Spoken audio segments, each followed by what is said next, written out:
चौधरी परवेज़ इलाही को कमरा अदालत के अंदर लाया गया और इस वक्त उनकी रिहाई का हुक्म जारी कर दिया गया। सैल्यूट करते हैं चौधरी परवेज़ इलाही को, जो इस उम्र में इस सेहत के साथ उन्होंने 3 महीने मुसलसल अंदर काटे हैं जेल में। आपके मीडिया वाले ने सवाल किया कि जी आपका कैसा वक्त गुजरा है, उन्होंने कहा मैं बाहर आ गया हूँ, तो अंदर जाके देख ले। चांसेस हैं अभी किसी और मुकदमे में उनको गिरफ्तार कर लिया जाए? ऑर्डर बड़ा क्लियर है, जिसका हमने अपने तफज़ात का इजहार अंदर किया है कि ये दोबारा पुलिस फोर्स है और ऐसे लगता है जैसे दोबारा डिटेन कर लेंगे। तो उन्होंने कहा जब मैंने ऑर्डर किया हुआ है कि भी किसी में भी अननोन FIR में या ब्लाइंड मुकदमे में ये अरेस्ट नहीं कर सकते, तो उसी बेस पे मैं इनको टेम्परेरी रिलीज कर रहा हूँ। MYK न्यूज़ की वीडियोस देखने के लिए हमारा चैनल सब्सक्राइब कीजिए और बेल आइकॉन को क्लिक कीजिए ताकि आप हमारी आने वाली वीडियो से बाखबर रह सकें। बिस्मिल्लाहिर्रहमानिर्रहीम, अस्सलाम वालेकुम नाजरीन, मैं हूं नदीम खालिद, आप देख रहे हैं MYK न्यूज़। नाजरीन, चौधरी परवेज़ इलाही को रिहा करने का हाई कोर्ट की जानिब से जो है हुक्म दे दिया गया है। अंदर आज भी नैब जो है पहले उनको वक्त दिया गया 10 बजे चौधरी परवेज़ इलाही को पेश करने का, ना किया गया। उसके बाद 1 घंटे का वक्त दिया गया, तब भी पेश ना किया गया। उसके बाद तीसरी दफ़ा जब वक्त दिया गया तो 12:15 बजे चौधरी परवेज़ इलाही को कमरा अदालत के अंदर लाया गया और इस वक्त उनकी रिहाई का हुक्म जारी कर दिया गया। इस वक्त उनकी लीगल टीम मेरे साथ मौजूद है। मैडम, क्या कहेंगी आज के फैसले पर? जी, अल्लाह का करोड़ शुक्र है, मेरे समेत सब लोग, आप यकीन जाने, मीडिया के, उनके बुकला, आवाम सब बहुत खुश हैं और मैं उनकी जुर्रत को और हिम्मत को साथ देती हूँ, सलाम करती हूँ। ऐसे ऐसे भगोड़े जिस पे इमरान खान के इतने एहसानात हैं, वो सब दौड़ गए, वो तो 24 घंटे नहीं उसके साथ खड़े हो सके। और हम सैल्यूट करते हैं चौधरी परवेज़ इलाही को, जो इस उम्र में इस सेहत के साथ उन्होंने 3 महीने मुसलसल अंदर काटे हैं जेल में। और बड़ी गर्मी का भी, हबस का भी मौसम था। उसमें एक आपके मीडिया वाले ने सवाल किया कि जी आपका कैसा वक्त गुजरा है, उन्होंने कहा मैं बाहर आ गया हूँ, तो अंदर जाके देख ले। अच्छा, तो क्या आज की समाअत के हवाले से हमें बताएं, क्या हुआ है आज की समाअत में? क्या बहुत मुख्तसर उन्होंने, चूँकि ये 3 दफ़ा हेयरिंग हो चुकी थी इंतज़ार करने के बाद, उन्होंने सिर्फ आके जस्टिस साहब ने ऑर्डर्स नैब को और एंटी करप्शन वगैरह सबको वो कर दिया अनाउंस कि अगली हेयरिंग तक किसी भी उसमें मुकदमे में, MPO में किसी में भी उन्हें गिरफ्तार नहीं किया जाए और उन्हें बेल ग्रांट की जाती है। और अब वो बेल ग्रांट हुए भी है, लेकिन अंदर बैठे हैं कि वो रिटर्न ऑर्डर लेके बाहर निकलें, क्योंकि आपको पता है जो यहाँ पे गुंडागर्दी, बदमाशी चल रही है, बंदा निकलता बाद में है, ज़मानत लेके तो गिरफ्तार पहले कर लेते हैं, तो इसलिए वो अंदर बैठे हैं अभी। जिस तरह हमारे इदारे जो हैं वो रिलक्टेंट रहे, हाई कोर्ट के सामने भी चौधरी परवेज़ इलाही को पेश नहीं किया जा रहा था, उसकी क्या वजह? बात सुना जी, मैं आपको एक वैसे बात बताऊं, जो सफाकियत, जो जुल्म बर्बरियत, जो ला कानूनियत इस साल में हमने देख लिया है और 16 महीनों में, और मुझे सबसे ज़्यादा मायूसी है, मैं आपके थ्रू कहना चाहती हूँ, मेरा ख्याल था कि नए केयर टेकर प्राइम मिनिस्टर काकड़ साहब के आने के बाद सिचुएशन, हालात बदल जाएंगे, कुछ भी नहीं बदला। मेरा ख्याल है वो उसी को कंटिन्यू करना चाह रहे हैं, हालांकि उनसे ये एक्सपेक्ट नहीं किया जाता था। तो आज आपको अभी तक जो है पुलिस की भारी नफरी ताहाल भी मौजूद है और चांसेस हैं कि किसी मुकदमे में जो है इस सब के बावजूद भी कर लिया जाए, हाई कोर्ट के हुक्म को ना माना? अभी ये डिसओबे करते हैं कोर्ट को और उनके हुक्म को नहीं मानते, तो मेरा ख्याल अब इनकी बारी है, ये लोग अंदर जाएंगे। जी बिल्कुल, इस वक्त मेरे साथ जो हैं सरमद गनी चट्टा साहब, जो चौधरी परवेज़ इलाही की लीगल टीम का हिस्सा हैं, वो मेरे साथ मौजूद हैं। आज जो है कमरा अदालत के अंदर, बताएं हमें, आप भी अंदर मौजूद थे, क्या दलाइल दिए गए और क्या हुक्मनामा इस वक्त आपको? जी, पहले तो honourable high court justice mister Amjad Rafiq साहब के ऑर्डर की जिनसे ये इम्प्लीमेंटेशन नहीं कर रहे थे, चौधरी साहब को प्रोड्यूस नहीं कर रहे थे, तो आज बड़ी मुश्किल से जज साहब ने जिनसे प्रोड्यूस करवाया है, तो जैसे ही वो पेश हुए हैं तो उन्होंने इस चीज़ पे जो है कहा कि feel as a temporary relief मैं चौधरी साहब को जो है रिलीज़ करने के ऑर्डर दे रहा हूँ और मैं इसकी इंक्वायरी के भी ऑर्डर देने लगा हूँ कि ये इलीगल कस्टडी में, डिस्पाइट के भी वो जो अपील है वो खारिज हो गई थी ICA, उसके बावजूद अपना नीचे जो ट्रायल कोर्ट है उन्होंने रिमांड कैसे दिया और आप लोगों ने इसको उनको कस्टडी में कैसे रखा।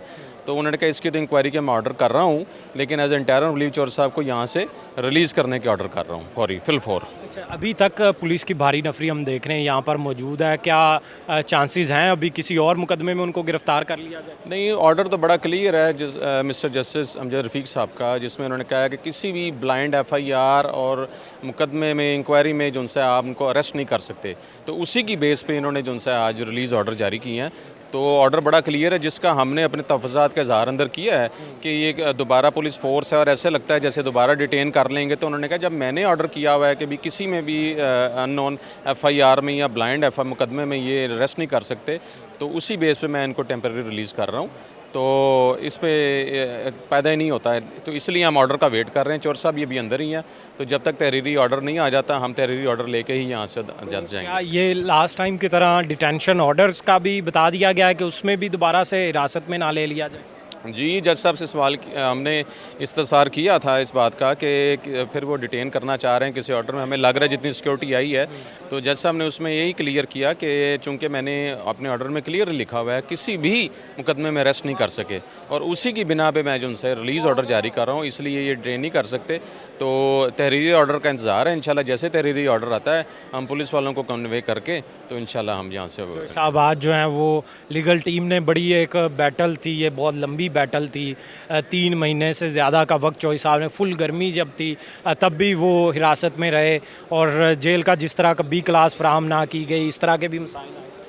इस तरह ही है जी, बिल्कुल है, लेकिन वो साबित कदम रहे और तरीके इंसाफ के जो वर्कर्स हैं और इंसाफ लायर फोरम्स के जो उनसे लीडरान हैं वो लोग भी इस बात पे कह रहे हैं कि भी हमें तो बिल्कुल भी अंदाज़ा नहीं था कि चौधरी परवेज़ इलाही साहब इतना स्टैंड ले जाएंगे, लेकिन हम सलाम पेश करते हैं उनको। जी बिल्कुल, इस वक्त भी आप मेरे अकब में भी देख सकते हैं पुलिस की एक भारी नफरी ताहाल भी मौजूद है। चौधरी परवेज़ इलाही इस वक्त कमरा अदालत के अंदर मौजूद हैं। चौधरी परवेज़ इलाही के इस केस की समाअत जो कि नैब की गिरफ़्तारी का केस था कि नैब की गिरफ़्तारी थी वो कानूनी थी या गैर कानूनी थी, क्योंकि लाहौर हाई कोर्ट एक वाज़े हुक्म दे चुकी थी कि उनको किसी भी ऐसे मुकदमे में जिसकी इंक्वायरी अभी पेंडिंग है या वो मुकदमा जो कि अभी उनके सामने नहीं लाया गया, उनको उसके बारे में नहीं बताया गया, या वो मुकदमा जिसमें वो अभी हिफाजती ज़मानत पर भी नहीं है, तो ऐसे भी किसी मुकदमे में जो है उनको गिरफ़्तार ना किया जाए। लेकिन उसके बाद हुकूमत ने इंट्रा कोर्ट अपील की और उस इंट्रा कोर्ट अपील में उनको एक स्टे मिल गया। उस स्टे की बुनियाद पे उनके MPO के डिटेंशन ऑर्डर जारी हो गए।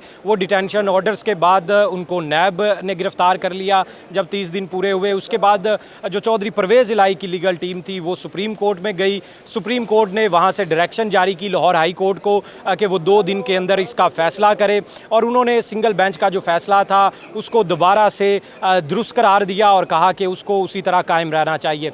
जिसके बाद चौधरी परवेज़ इलाही एहतसाब अदालत में पेश हो रहे थे।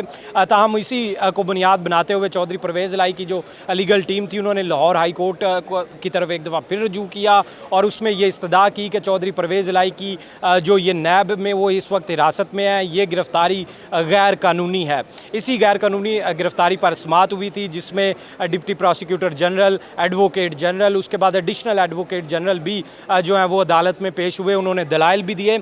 और आज चौधरी परवेज़ इलाही को जब 5वीं मरतबा बुलाया गया तो CTD की जानिब से ख़त दिखाया गया जिसमें चौधरी परवेज़ इलाही की ज़िंदगी को कुछ ख़तरात लागते, कुछ सिक्योरिटी के मसाइल थे जिसकी वजह से उनको आज अदालत में पेश नहीं किया जा सकता था, जो कि ये दलील मानने से जस्टिस अमजद रफ़ीक ने इनकार कर दिया। और इसके बावजूद उन्होंने 12:15 बजे आज उनको पेश करने का हुक्म दिया। उस 12:15 बजे जब उनको कमरा अदालत के अंदर लाया गया तो उस वक्त भी पुलिस की एक भारी नफरी बाहर भी मौजूद थी और उनको सख्त सिक्योरिटी के हिसार के अंदर लाया गया था।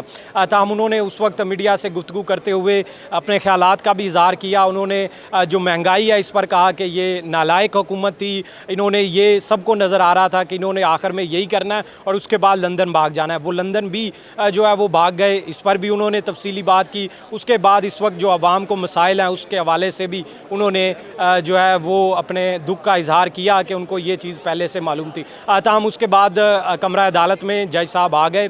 जब जस्टिस अमजद रफ़ीक वहाँ पर पहुँचे उन्होंने समाअत स्टार्ट की, तो समाअत के स्टार्ट में जो है उन्होंने हुक्म जो है वर्बल हुक्म सुनाया जिसमें चौधरी परवेज़ इलाही की रिहाई का हुक्म दिया। जिसके बाद कमरा अदालत के अंदर जो है वो तालियां बजाई गई और खुशी का इजहार किया गया और चौधरी परवेज़ इलाही को मुबारकबाद भी वहाँ मिलने का सिलसिला एक शुरू हो गया। जिसके बाद जो है जस्टिस अमजद रफ़ीक ने उनको किसी भी अगली समाअत तक किसी भी मुकदमे में, नए या पुराने किसी भी मुकदमे में जो है वो गिरफ़्तार करने से रोक दिया। ताहाल भी ये कमरा अदालत है इस वक्त, अगर मेरे कैमरामैन दिखा सके, जहाँ पर ये लॉबी जो है वो मुकम्मल तौर पर इस वक्त भी भरी हुई है और चौधरी परवेज़ इलाही जो है वो कमरा अदालत के अंदर मौजूद है।